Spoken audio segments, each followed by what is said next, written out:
Hello student, I am doctor Anu Banshiwal और आज का ऑनलाइन लेक्चर का जो हमारा टॉपिक है वो है ट्रेजेक्ट्रीज़ के एग्जांपल्स और उनके कुछ क्वेश्चंस हम यहाँ पर इस लेक्चर में सॉल्व आउट करेंगे।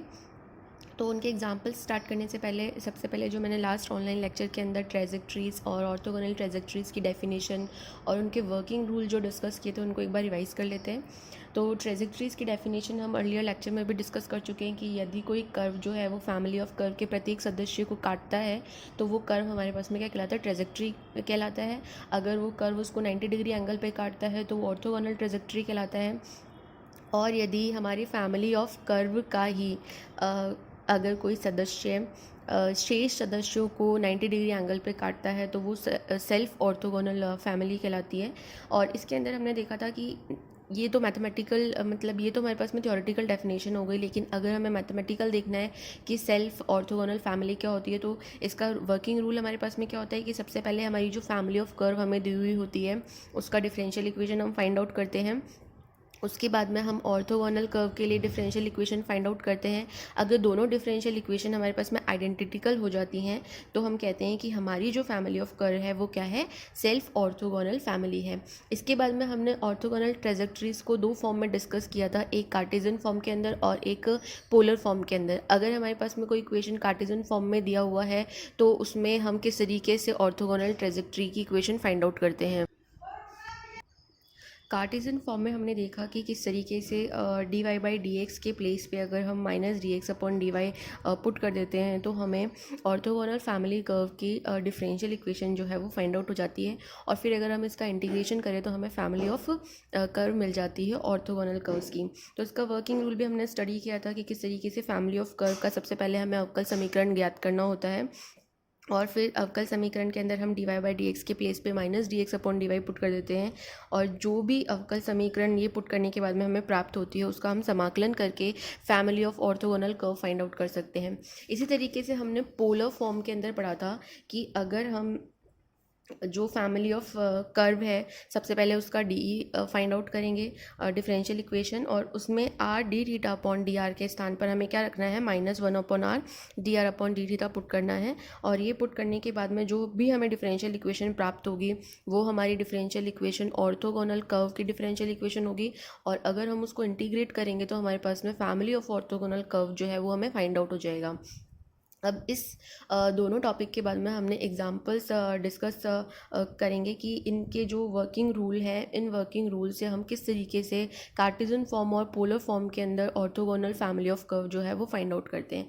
तो सबसे पहले एग्जांपल में हम देखते हैं, इसमें हमने कार्टेशियन फॉर्म की एक इक्वेशन ली है और इसमें आपको दिया हुआ है find the orthogonal trajectories of hyperbola.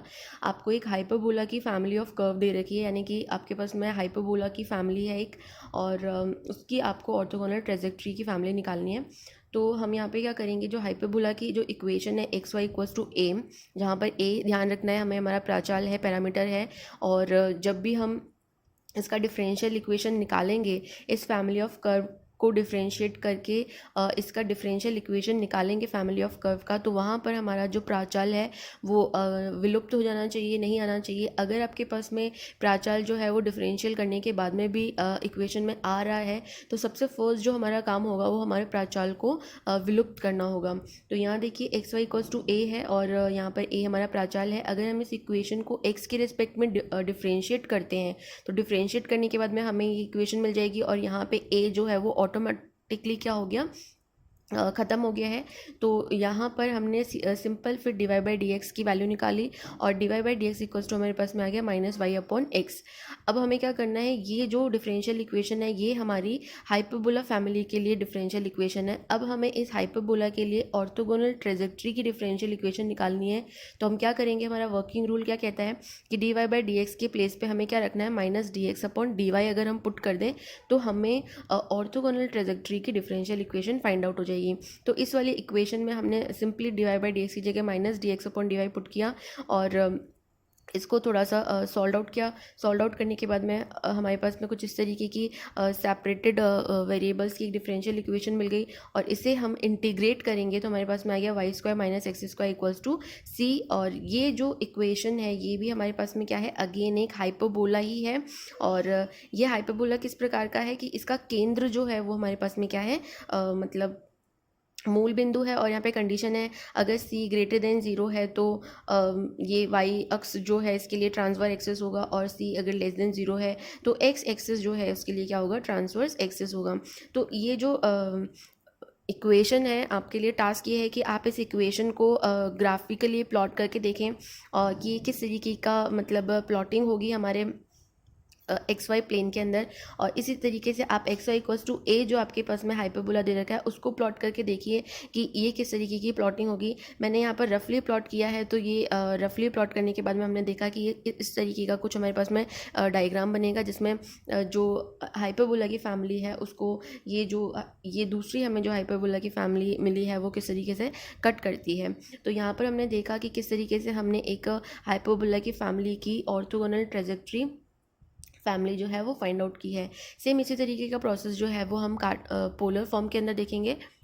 Polar form के अंदर हमने एक एग्जांपल लिया है, यहाँ पर हमने एक कार्डियोइड्स की फैमिली ली है r equals to A one minus cos theta. इस फैमिली से हम काफ़ी वेल नोन है, क्योंकि डिफरेंशियल कैलकुलस के अंदर हमने इस तरीके की इक्वेशन काफ़ी बार पढ़ी है। तो ये जो हमारे पास में कार्डियोइड्स की फैमिली दे रखी है r equals to A one minus cos theta. यहाँ पर a जो है वो हमारा क्या है, पैरामीटर है, प्राचाल है। हमें क्या करना है कि इसके लिए ऑर्थोगोनल ट्रेजेक्ट्रीज की फैमिली फाइंड आउट करनी है। तो सबसे पहले हम क्या करेंगे कि ये जो इक्वेशन हमें दे रखी है इसका हम थीटा के रेस्पेक्ट में क्या करेंगे, अवकलन करेंगे। अवकलन करने के बाद में यहाँ हमने देखा कि हमारा जो प्राचाल है वो ख़त्म नहीं हुआ है। तो जैसा कि मैंने अर्लियर बताया है कि अगर आपका प्राचाल जो है वो वैनिश नहीं होता है डिफ्रेंशिएशन करने के बाद में, तो फर्स्ट जो टास्क होता है हमारा क्या होता है कि हम उस प्राचाल को किसी भी तरीके से डिसअपियर करें। तो यहाँ पर हमने क्या किया, इस इक्वेशन से प्राचाल का मान निकाला a equals to 1 sine theta D R by D theta. और a को विलुप्त करने के लिए हमने क्या किया, इस वैल्यू को हमने पुट कर दिया हमारी जो मेन इक्वेशन थी उसके अंदर। तो मेन इक्वेशन में जब हमने पुट किया तो हमें ये इस तरीके की डिफरेंशियल इक्वेशन मिल गई। और ये जो डिफरेंशियल इक्वेशन है ये एक्चुअल में हमारे पास में क्या है, फैमिली ऑफ कर्व यानी कि फैमिली ऑफ कार्डियोइड्स की एक डिफरेंशियल इक्वेशन है। अब नेक्स्ट जो है पोलर फॉर्म में हमने क्या पढ़ा था कि जब हमारे पास में फैमिली ऑफ कर्व की डिफरेंशियल इक्वेशन हमें मिल जाती है तो हम उसमें R D theta upon D R के प्लेस पर हम क्या रख देते हैं, -1 upon R D theta upon D R put कर देते हैं। तो यहाँ हम इसके प्लेस पे क्या पुट कर देंगे, -1 upon R D theta upon D R put कर देंगे। और इसको थोड़ा सा सॉल्व आउट करेंगे तो हमारी इक्वेशन जो है वो कुछ इस फॉर्म में रिड्यूस हो जाएगी। हम सेपरेट कर देंगे आर की टर्म एक तरफ और थीटा की टर्म एक तरफ, और इसका फिर हम क्या करेंगे, इंटीग्रेशन करेंगे। इंटीग्रेशन करने के बाद में हमने देखा कि इसका जो इंटीग्रेशन है वो हमें मिला log r equals to this, and इसको थोड़ा सा सॉर्ट आउट किया तो ये आ गया r equals to c cos square theta by 2। और c/2 इसको कॉस स्क्वायर थीटा बाई 2 को अगर हम थोड़ा सा सॉल्व आउट करें तो हमें मिल जाएगा 1 प्लस कॉस थीटा। तो फाइनल जो हमारी इक्वेशन है ये c/2 को हमने कोई नया कांस्टेंट c1 नाम दे दिया। तो r equals to c1 1 plus cos theta हमारे पास में क्या हो जाएगी, ऑर्थोगोनल ट्रेजेक्ट्रीज की फैमिली हो जाएगी हमारे पास में। किसके लिए, फैमिली ऑफ कार्डियोइड्स के लिए। तो फैमिली ऑफ कार्डियोइड्स का जब हमने ऑर्थोगोनल ट्रेजेक्ट्रीज निकाला तो वो हमें कुछ इस फॉर्म में प्राप्त हुआ है। अब नेक्स्ट जो एग्जांपल है वो हम लेंगे self orthogonal family. Self orthogonal family में हमने क्या पढ़ा था कि अगर हमारी फैमिली ऑफ कर्व का डिफरेंशियल इक्वेशन और ऑर्थोगोनल ट्रेजेक्ट्रीज का डिफरेंशियल इक्वेशन अगर दोनों आइडेंटिकल आ जाता है, इसका मतलब जो हमारी फैमिली ऑफ कर्व होती है वो एक सेल्फ ऑर्थोगोनल फैमिली होती है। तो उसी का एक एग्जाम्पल हम यहाँ पे देखेंगे। हमने एक एग्जाम्पल लिया, show that the following system of confocal conics is a self orthogonal. यहाँ हमने नाभि शांकव की एक फैमिली ली है और इसका हमें क्या निकालना है, इसको ये प्रूव करना है कि ये सेल्फ ऑर्थोगोनल है। तो सबसे पहले इसके लिए हम क्या करेंगे, orthogonal differential equation find out करेंगे।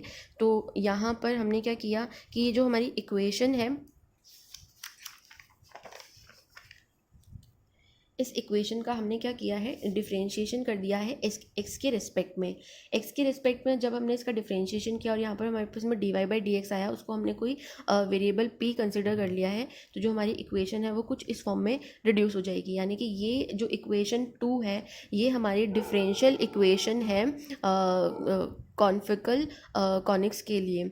यहाँ हम क्या करेंगे कि अभी भी हमें ये लैम्डा जो हमारा पैरामीटर है वो डिफरेंशियल इक्वेशन के अंदर दिखाई दे रहा है, तो फर्स्ट जो टास्क है वो हमारा क्या है, लैम्डा को विलुप्त करना है। तो हम क्या करेंगे, इस इक्वेशन 2 और जो हमारी इक्वेशन फर्स्ट है उसमें उससे हम क्या करेंगे, लैम्डा की वैल्यू फाइंड आउट कर लेंगे। और लैम्डा की वैल्यू फाइंड आउट करने के बाद में ये जो हमारी डिफरेंशियल इक्वेशन है इससे हमें लैम्डा जो है वो विलुप्त करना है। तो हम क्या करेंगे, ए स्क्वायर प्लस लैम्डा और बी स्क्वायर प्लस लैम्डा, ये दोनों जो टर्म्स हमारे पास में लैम्डा की फॉर्म में आ रही है, इसमें से हम लैम्डा को रिप्लेस कर देंगे लैम्डा की वैल्यू पुट करके।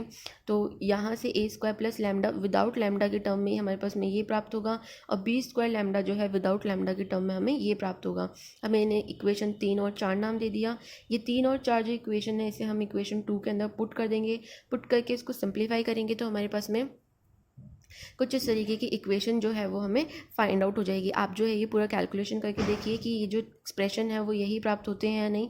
तो यहाँ पर हमने क्या किया कि जो लैम्डा है उसको विलुप्त करने के बाद में हमारे पास में इक्वेशन 5 हमने प्राप्त की, और इक्वेशन 5 में आप देखेंगे कहीं पे भी लैम्डा नहीं है, यानी कि लैम्डा जो है वो विलुप्त हो चुका है। और ये जो इक्वेशन 5 है ये हमारे पास में क्या है, शांकव कुल का अवकल समीकरण हमें प्राप्त हो चुका है। अब हमें शांकल कुल का डिफरेंशियल इक्वेशन प्राप्त हो चुका है। अब इसके बाद हम क्या करेंगे, ऑर्थोगोनल फैमिली कर्व निकालेंगे। तो हमें सिंपल क्या करना है, D Y by D X के प्लेस पर हमें minus D X upon D Y put करना है। यानी कि जो चीज़ हमने पी मानी थी उसकी जगह हमें क्या रखना है, -1 अपॉन पी पुट करना है। तो जहाँ जहाँ आपको इक्वेशन में पी दिखाई दे रहा है वहाँ वहाँ हम क्या पुट करेंगे, -1 अपॉन पी पुट कर देंगे। और -1 अपॉन पी पुट करने के बाद भी जो इक्वेशन 5 है और जो इक्वेशन 6 है ये हम देख सकते हैं आपस में क्या है, आइडेंटिकल है। और ये दोनों इक्वेशन जो क्या है, समान है। और इससे हमें क्या कंक्लूज़न निकलता है कि जो हमारी फैमिली ऑफ कर्व की डिफरेंशियल इक्वेशन थी और जो हमारी ऑर्थोगोनल फैमिली की डिफरेंशियल इक्वेशन है वो दोनों आइडेंटिकल है। इसका मतलब जो हमारी फैमिली ऑफ कर्व है वो क्या है, एक सेल्फ ऑर्थोगोनल फैमिली है। तो यहाँ पर हमने 3 एग्जाम्पल डिस्कस किए, तीनों के अंदर हमने ऑर्थोगोनल ट्रेजेक्टरीज की फैमिली किस तरीके से फाइंड आउट करते हैं ये हमने देखा। जो हमने इनका वर्किंग रूल पढ़ा था उसी वर्किंग रूल से हमने तीनों एग्जांपल्स में family of curve find out किया, family of orthogonal curve find out किया। सिंपल हमें सिर्फ इतना ध्यान रखना है कि अगर फैमिली ऑफ कर्व की डिफरेंशियल इक्वेशन निकालते वक्त अगर हमारे पास में जो प्राचाल है वो विलुप्त नहीं हुआ, ख़त्म नहीं हुआ, तो सबसे पहले हमें हमारे प्राचाल को विलुप्त करना होगा। और उसके बाद में जो डिफरेंशियल इक्वेशन हमें मिलेगी उससे हम हमारी ऑर्थोगोनल ट्रेजेक्टरी की डिफरेंशियल इक्वेशन, देन उसके बाद में ऑर्थोगोनल फैमिली कर्व की इक्वेशन जो है वो हम फाइंड आउट करेंगे। इस वीडियो से रिलेटेड अगर आपको कोई भी क्वेरी है तो आप कमेंट बॉक्स में क्वेरी जो है अपनी पोस्ट कर सकते हैं। Thank you.